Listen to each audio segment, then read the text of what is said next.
Okay, can we get going? Thank you all for being present today. It's a hugely positive day for Irish football. We have a number of announcements to make. Firstly, I want to thank Mark O'Neill, Roy Keane, Seamus McDonough and both Stevens for the 5 years that they've given to Irish football. There have been great memories and that must be remembered. Obviously getting to the last 16 of the Euros, the playoffs against Denmark, and some great nights here in Diviva, be it with Germany, Bosnia, and in Vienna, Cardiff and Lille with some great victories. I'm delighted to announce on behalf of the FAI that Mick McCarthy is our new international manager, and he'll be joined obviously assistant managers by Terry Connor and Robbie Keane.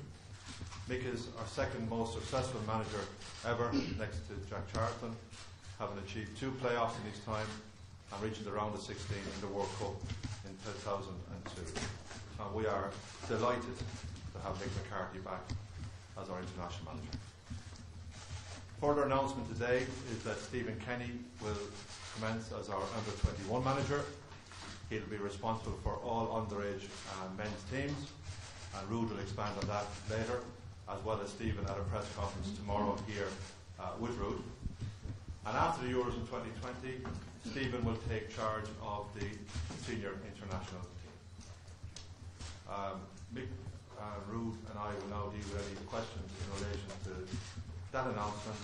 After Mick leaves, then Ruth and I will deal with any broader questions you'd like to ask in relation to this also. So, thank you very much. Mick, it's often said that in life maybe you should be careful about going back. What makes you feel that this was the right challenge for you to return to the game with?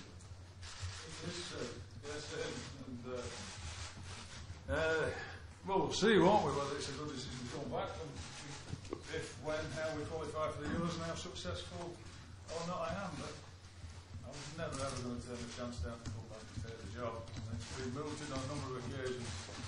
Every time a new manager has been going to be selected, I always seem to have a few more Irish journalists in the press conferences, whatever they might be, asking if I wanted to take the job. And my answer to that was always, if I'm out of work or the job comes up and it's possible to take it and nobody's there, of course I would want to take it back. So we'll see whether it's a good decision, won't we, in 2 years' time, but I'm looking forward to it. It's great. Explain how the arrangement will work. Is there any flexibility at the end of your period if it goes really well to possibly extend it? No, I was explaining when I took going to see John and Rude, and I'm happy enough with that it's for 2 years to qualify for the European Championships. And you know what, you give me all the scenarios. If we do really well and we get to the final, we win it, will they want me to stay? Well, there might be a push for me to stay. There might also be a job in the Premier League that would want me there as well, and I might want to move on there. And if we do badly and don't qualify, then you won't want me here anyway. So it kind of fits for me. It works. And how well do you know Stephen Kenny? Not very well. I don't. That's not an issue though, because I'm working with the national team, if you like, with TC and Robbie. Rude, certainly in terms of advice to some of the young players that I've been speaking to them about, that we have some good young players. And Stephen will be hopefully shoving players through from the 21s and finding their jump. Let me tell you, there's going to be a lot of questions asked, but we've got, it could be 8 or 10 games between March and November. It's not going to get a lot of time to be going. I've got now from now until March to get to know everybody, go and see the players, find out a lot of things about a lot of people, and develop a relationship with him. I hope I leave a team that's qualified and a good team and a good squad behind that he can take over and try and qualify for the World Cup in 2022. How challenging is this period in Irish football? Do you believe you've got enough ability in the pool of players you'll be selecting from to be able to progress the team? Wherever I've gone, it's seldom, no, never have I gone to a team where it's been left behind, where they've been flying and been doing well. I took Wolves that were relegated, Sunderland about to be relegated, and it generally needs picking up for whatever reason. And As John just said, we should remind ourselves it's not that long ago that we had qualified for the European Championships. I'm sure players have retired. It's a job of mine, along with Rude, along with Stephen, TC, Robbie, to find players who no friendlies beforehand, to start in March and try and qualify. You need as much quality as you can get. Will you make it a priority to try and bring Declan Rice at West Ham back into the fold? I'm glad you asked me that. Yes, I spoke to Declan's father today, sure, and had a really good conversation with him. I'll just clear some things up as well, some misconceptions that Declan wasn't here for the games because he'd had a fallout with Roy or with Martin. He's got the utmost respect for both of those guys. But he was asked by Gareth Southgate to go up and see St George's Park and to see whether he could be enticed into playing with them. And of course, you know, there's a hue and cry then that he shouldn't play, and there's lots of different opinions. And he didn't say he wanted to or didn't want to, but he found it overwhelming.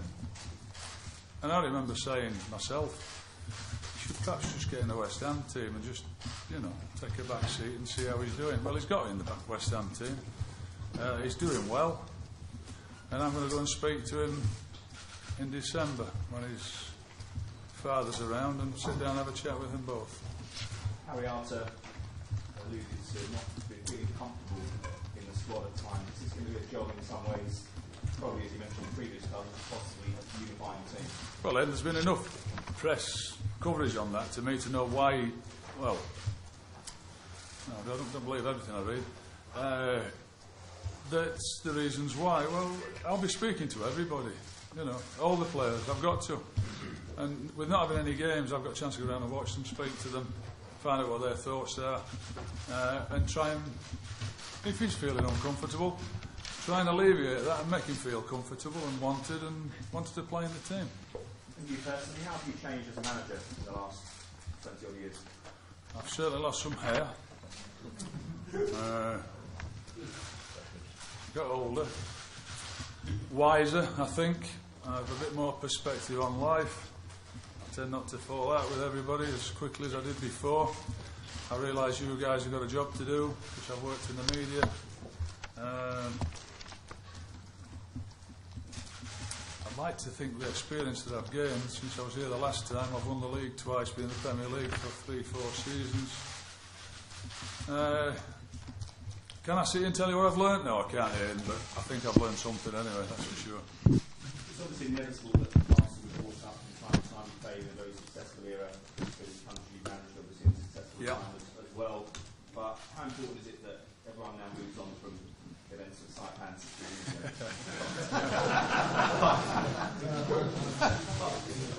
Why? What happened there then? I've also... My memory's gone as well in the last 16 years.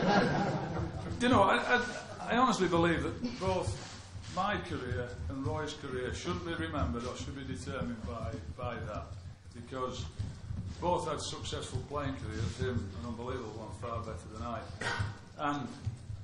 But I've gone and had a pretty successful career as a manager. And I think I'd like to be remembered for that, and I think Roy in Ireland should be remembered for what a wonderful player he was, and the fact that when we got to Saipan and when we got there, he was a big part of that and instrumental.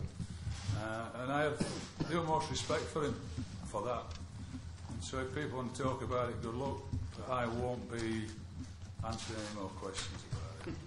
Just finally, can we have crucial to the Republic of Ireland at present at Euro 2020, given that they're part of the hosting of the event?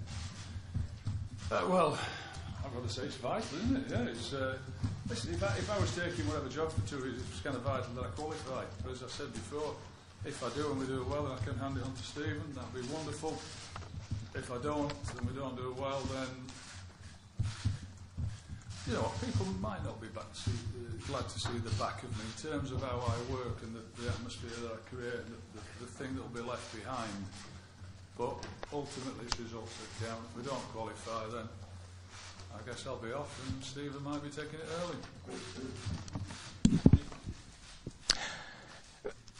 Mick, can I ask you about the role of Terry Connor and Robbie and who else you might be bringing into your staff? Yeah, well, TC, as you know, as he's now known as Terry Connor, by the way, he's been lifted from his just Connor. He's been given a no in front of his name by most people already. It is Terry Connor. He's been with me since 2009, was it? I think. Sorry, it's longer than I thought. Just doesn't seem so long.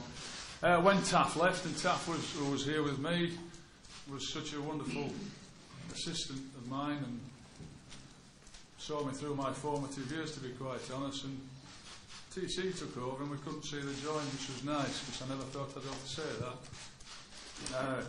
Robbie is a different one that once asked me if I would I consider him helping out in some way in a coaching role, management role, just to be part and work with me. And I'll give it some thought. And I have to say, it's yes, because, well, I'm coming up 60. TC is what, 50 what? 56, a bit younger than me. But I kind of like the idea of a young coach, assistant that's got bright ideas. I mean, come on, he's one of the most capped, top goal scorer. I think he will have a real affinity with the younger players, whether it's coming through from Rude, from Stephen. I mean, all these guys that are coming through, he's their hero. So I think it's going to be a real benefit to me, that. And he'll be driving up and down the country looking at players and having his backside in the car and getting sick of watching teams and reporting back to me and TC. So that's what he'll be doing. And was that something that was suggested to you? And how long did it take you to make up your mind? It was suggested to me by him, by Robbie. First I thought, you cheeky bollocks, to be quite honest. Excuse me if this is live,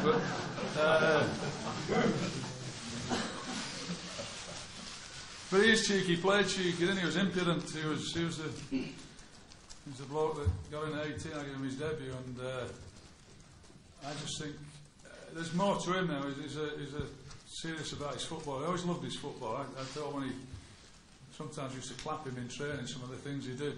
He was such a talent, but he's got his head screwed on in terms of wanting to be a coach, a manager in his own right. And if we're talking about succession, whatever happens to me in 2 years' time, then he should be part of that succession, because he's got a lot to offer. But it strikes me, Mick, I mean, knowing you so long, if things go well, I can't see you wanting to give up this job. I probably won't, but I've no option, have I? So, like I said, that's 2 years down the line. Do you know how long a championship managers get, the average tenure? 11 months. I haven't been given 24. So, you know, a lot. Hey, let me just put this to you. What about Stephen Kenny comes in? I mean, I'm so surprised. And there's no disrespect to Dundalk, but he hasn't gone somewhere else already. What if he comes in and rips it up with the 21s and some club from England come say, I tell you what, Steve, we can't fancy you and we'll take you away. It's 2 years' time. You know, we don't know what will happen. So, yeah, you're quite right. It might be that feeling if we've qualified and gone to the Euros, but I've accepted it, and that's the way it's going to be. And I said, if we do, there might be something. Well, there will be something else for me. I might go and get a big job in China and retire on 10 million a year, something like that. But John, can I ask you about that? When did Stephen Kenny get approached for the job? Because I understand he was offered the under-21 job first. Is that true? Just alone? Yeah, I mean, Rude will take us through a bit of that too, but we would have discussed with Stephen for quite a while about taking the 21's job and managing the underage team is something that the association wants. He's been an outstanding manager with Dundalk, the most successful manager in the League of Ireland over the last number of years. Absolutely brilliant. So that would have been something we'd want Stephen to do for quite a while. And then in discussions with Stephen, he's obviously made it clear he wants to manage the A job. And he'll get that in 2020, and he's happy to do so, and he'll make that very clear tomorrow. So the whole idea, as outlined today, is Mick is in a project, get us to 2020. Stephen's straight in managing the 21s, managing the underage teams as well, which is hugely important as a support to Rude. And then after the Euros, Stephen takes the A job. And that's the plan, that's the strategy, that's the vision. Do you look back on the year just gone then as a missed opportunity? I think Martin O'Neill did a terrific job for us, Tony, and I think people have got to remember that. I've heard and read a lot of stuff that's been written over the last period. Very unfair. He got us to the last 16 of the Euros, less than 12 months ago in a playoff against Denmark, and he'd got 12 or 13 players in the last 12 months. So he was a very good appointment for the Football Association of Ireland, and the blooding of the players in the last 12 months will stand to Mick and Stephen Kenny into the future. Expensive, though. I mean, I read things in the papers, Tony, you read them too. You can talk about expensive, whatever way you put it. He was a good manager. He got us to a major tournament. He got us to playoffs against Denmark. We were 60 minutes away from getting to a World Cup. We beaten by France down in Lille, as I remember, 2-1. France went on to the European finals. He did a hell of a job for Irish football. And Mick, can I ask you about this notion of the style of play? What style of play would you like Ireland to have, and does it really matter? Did you enjoy watching us in the World Cup in 2002? I guess that's the style of play then, isn't it? That's how we... I mean, there's real misconceptions, isn't there, about styles of football. I've seen a lot, I've heard a lot, read a lot. I've always found winning football, generally, and especially with 8 or 10 games to play, it's going to be about winning games. You know, if we did that and then we qualified for a playoff, then maybe we could, you know, get players in, get teams in, work with them, do different stuff. But my view has always been try to have an attacking game. I mean, I played 4-4-2 when I was here the last time. That won't be happening. I doubt that very much because of the style. I think football has changed. And dominating the ball in midfield is probably one of the biggest things. Mick, you're live on Virgin Media Sport right now. I know you're quite used to that. Yeah. How does this job compare to the job you took on first time around? I'm certainly not a starry-eyed 36-year-old, that's for sure, that's coming in and pretty much wet behind the ears. And I've looked back and I've said to other people before how that was done and why it was done and whether it should have been done at that age, but I kind of adapted and we got to the playoffs in 2 and ended up in the World Cup, so I had a modicum of success doing it. The job's still the job. I'd be any job I just go into. I'll get the players together, I'll go and speak to them, I'll get them together, we'll work with them, and we'll endeavour and do our best to win games and pick the best team that we possibly can from the players. And if you start asking me about players and young players, you're probably going to get a shock. And I say, no, I don't know that. I don't know that. I've been managing in the Championship, trying to sign players for my team and getting them in and selling them on, and that's what I've been preoccupied with that for the last 16 years since I was at Sunderland, Wolves and Ipswich. So we've now got a good spell to go and find the players and see what we've got and decide what I want to do. With Ireland at this low point right now, for a rebuild needed, is that possible in the time frame and with that need to qualify for Europe? I hope so, but it was the same the last time. You don't get the job if you've qualified. You don't get the job if you haven't been relegated out of the Nations League. If they've won, I don't get the job. So it always seems to be you always get it on a bit of a low, and so the first job is to turn that around. And I can't do any turning around until March. You know, they can see what I'm doing, I'll look to see the games, and see I've spoken to players, and I can be around doing stuff. But ultimately, I'll be judged on the results, and that starts in March, how we play and what we do. Final up, are you planning a meeting with Stephen in the next few days, Stephen Kenny, or will that happen? I'm seeing him tonight, actually. Yeah, he's buying dinner, apparently. Nick, how are you? Hiya, I'm great. How are you? Good, thank What's you. your name? My name is James. Nice to meet you. Just in terms of We met before, I'm sorry. probably have, yeah. Just in terms of us trying to get obviously scored some goals, but he kept some clean sheets, but at the other end, he hardly had a shot really. Would Darren put money on Robbie wouldn't score in this team? That's what he said. I'd put money on he would. Yeah. Well, you know, there's a fine line. I'm talking about, just answered the question there to Des, was it? You got to win games. So to win games, we've got to score. Of course, we have. But you know, we're not going to concede. There can't be that gung-ho approach that start a tournament. You don't want to get beaten. When we're going to the World Cup, you don't want to lose your first game. Starting a tournament, don't want to lose your first game. So that's important. But we've got to try and find a way. And I've got to get around the players. I've got to see who they all are, who's available, who's fit when it comes round to March. Try and make us a force to be reckoned with. I can't do it today, Jamie. I'm saying for you, I can't. You know, it's like I can't. What can I promise you? All right, we'll get books, get balls in the box, we'll get runners from midfield, all that stuff that we try and create goals with. I know about doing it. I know how to do it. Doing it on the pitch when it comes round. I'll have to see the draw on Sunday as well. See who we get playing again. And in terms of trying to get the fans back as well, we haven't had a full stadium here for a little while now. But has definitely been unrest with the FAI, with the team, the previous management team, with the style, etc.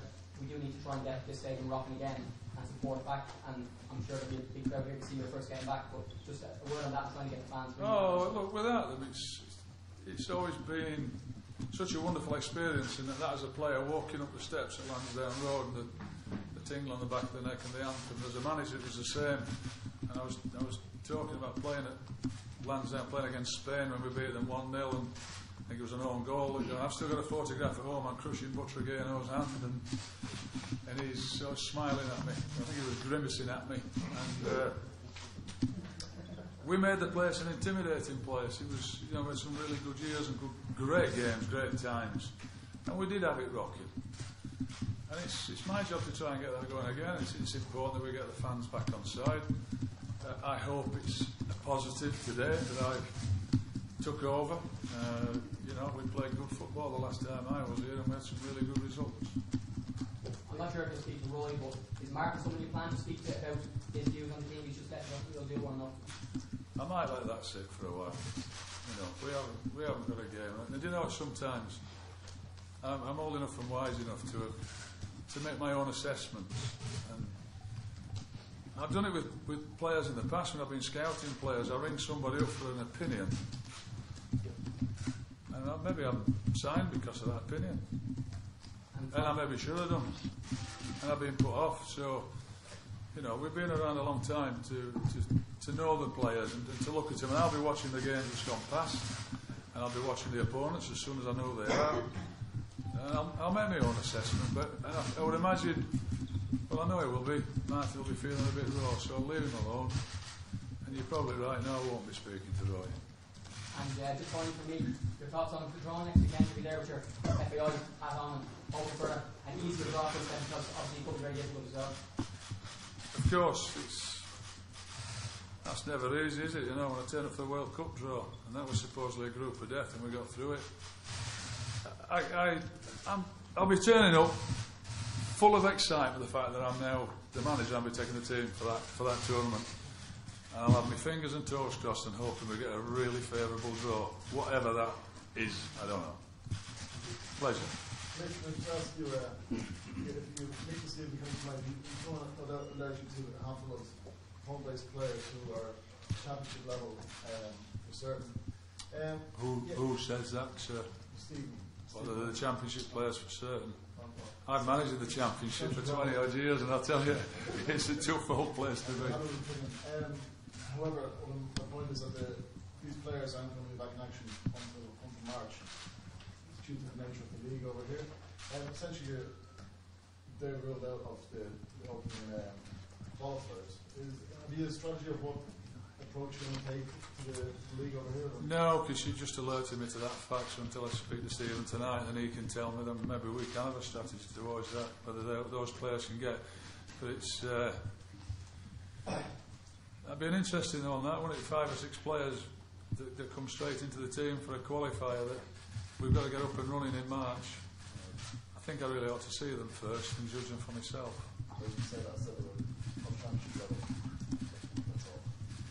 Look, I'm not going to argue about that. Well, can I just finish and answer your question? I'm not going to argue with you about that, but I have scouts that ring me up that've worked at championship level and tell me a long time and say, this player is championship level, and we go and look at him and he's not championship level. And I really got to see him play at championship level before I decide that. And Stephen will be the person to talk to tonight, we're not sure about that. Thank you.